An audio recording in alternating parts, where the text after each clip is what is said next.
Welcome to round 4 of the Parenting Roundabout podcast for the week of March 14th. I'm Terry Morrow, and I'm here with Catherine Halecko. Hello.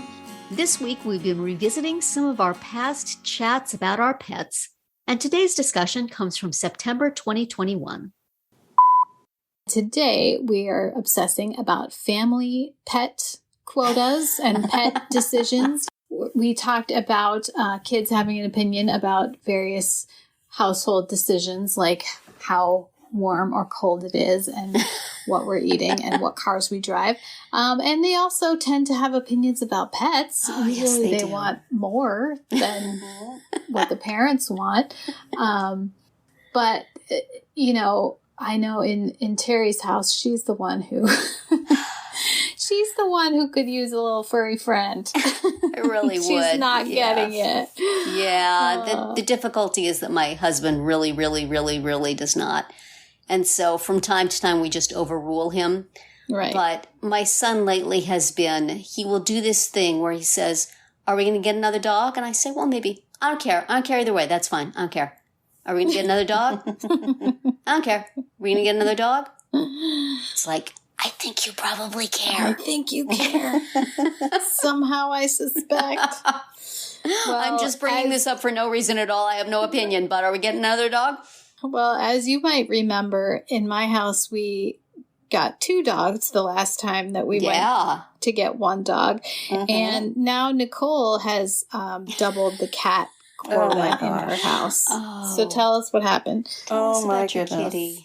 Yeah, well, I mean, it's not something we were expecting, and it's one of those things like, how could we not?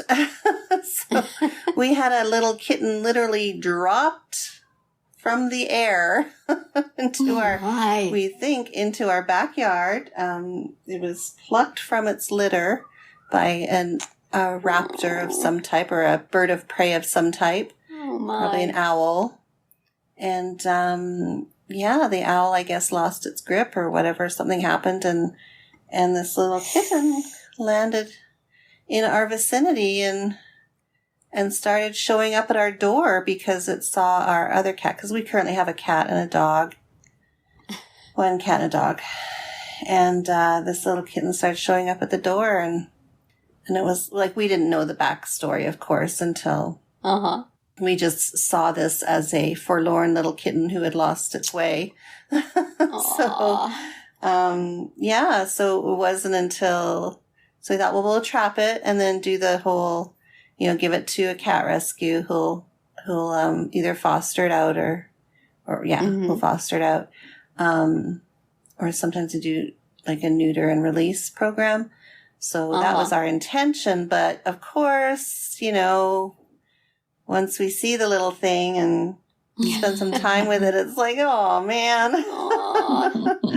So then I took it to the vet yesterday and she discovered that there were some puncture wounds on its little body, which were indicative of being picked up by a bird. So a large bird. So it's kind of like, we only wanted 1 cat and 1 dog, but this is like our surprise baby that we have.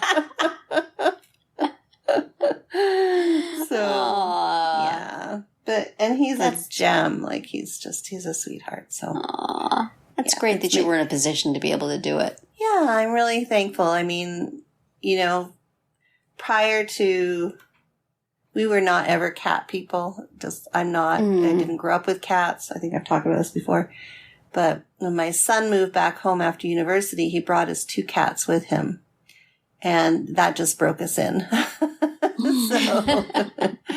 So we just got set up for cats. And so now, we're a cat friendly house. So it was easy to do. Wow. He just kind of came in and we already had all the supplies and stuff from because when he left and took his 2 cats, of course we had to get our replacement one for ourselves. So that one was chosen. That one was on purpose. Yeah. And then this little guy came along. So so we were already set up for it. But. So now is your daughter who's about to leave for school sad that she's going to be leaving Oh, so her sad. 2 cats. Yeah, so sad.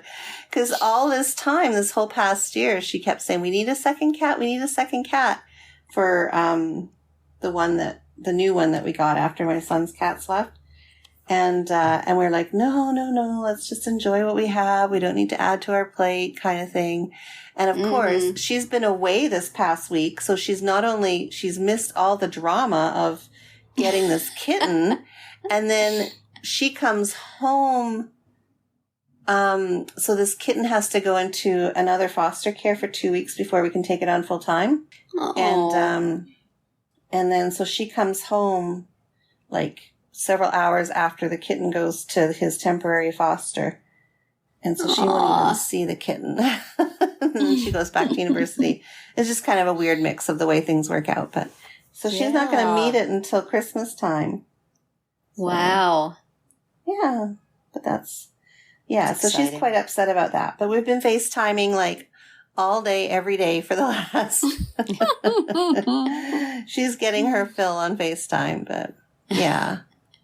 No, I mean, like, I just like having, I mean, I don't think we have a maximum. I mean, maybe we do have a maximum. I mean, I'm not going to take in every cat there is, but, I think you guys know, we've always been animal people with a variety of animals in our house. Yeah. So it's like, okay. That's nice. And they're usually animals that have been This kitten unwanted. had good timing because you're about to be empty nesters. Totally, right?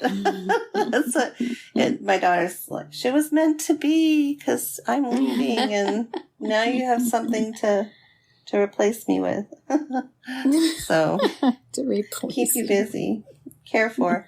But anyway, yeah, I'm happy that we can do that. Yeah. So, yeah. I'd like to keep looking at the animal shelter in our town, at their website, to see if there's a dog for us. And I haven't seen one that seems right enough for me to overturn the opinion of the man of the house and force upon him a creature that he will probably wind up caring for to a good degree. This is, the kids have an opinion about whether we should have a pet, but then when I say to them, okay, great, so if we get this pet, you will take charge of feeding and walking and cleaning up the poop, right? That'll be your guys' job. And they're like, well, we're kind of busy. We work on everything, but, sure.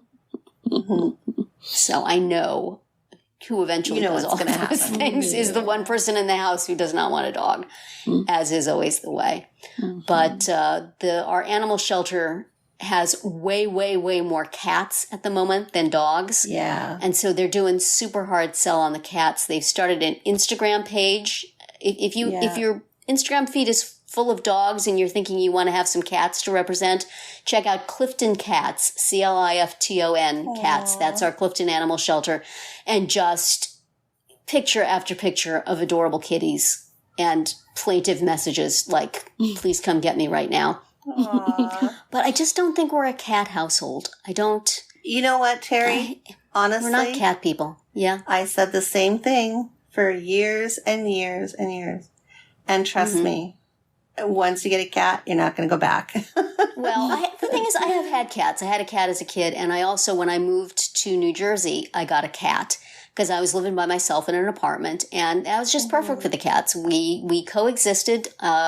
She took attention when I was available and didn't really care when I wasn't.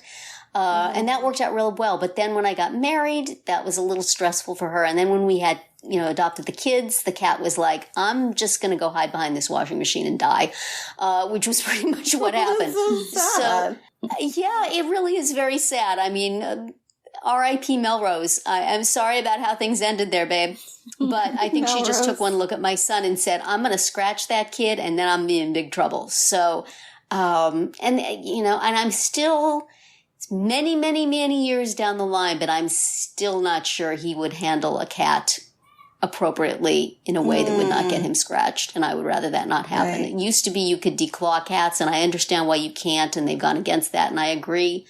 It's not a good thing to do, but at the same time, having a creature with sharp claws around a kid who has maybe a decision-making related disability, Seems dicey.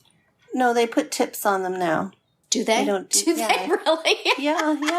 My friends have like those little plastic things you put on the end of. Oh my goodness. My friend, she and the cats. How humiliated are the cats by this on a scale of 1 to 10? They're like little tiny, things. But my friend has a daughter with autism, and they were worried about the same thing. And they have 2 cats, and that's what they've done with their cats. They've put vet will put tips on it. Mm-hmm. And so it's not. Do they come in colors? Do they like to go get a manicure? They can actually. We're going to switch out your tips for the season. Yes, I think one of them has pink tips. I got to think all the other cats are laughing at those cats, but maybe not. So anyway. Oh, dear. Yeah. Well, less barbaric than actually removing a part of their skeleton, but still, Well, that's something to think about. Although, yes, the cat would be looking at me with chagrin. You're going to what? Your daughter would love it. I do think my daughter would love to have a cat. Oh, love it. But yeah. Yeah, but I do love dogs. It's just so do I. We tend to get the older dogs who then are with us for a very short period of time. And then we have time off in between. Yeah, I don't know. There's a lot of American Staffordshire Terriers, as they call them, at the shelter right now. And it's like, don't think that's, I don't know if I can handle that. Just go look at the kittens. Just go look. Yeah, I don't have to look at them. They're all over my Instagram feed. Adopt this poor cat now, will you please? It's a hard sell. Yeah, no, they are so low-key. Compared to dogs, oh my goodness. Yeah, because I've only ever had dogs. And honestly, you could not have, my husband and I were dog people all the way. And wow, this is like a quarter of the work. Not even. Yeah. That's true. That's true. It would be less work, and since we're all doing stuff and maybe not as available to give a dog emotional support as we have been in the past. Yeah. Your daughter would just love it. She probably would. Anyway, but, that's my little. I have a Clifton cat staring at me right now named Cutie. Aww. And she is indeed. They may be wearing me down. Go check it out. But go with, are they at the shelter? Everybody go on Instagram to Clifton Cats and tell me which ones I should adopt. Or adopt them yourself so that Terry doesn't have to. Yes. I bet they'd ship, Yes.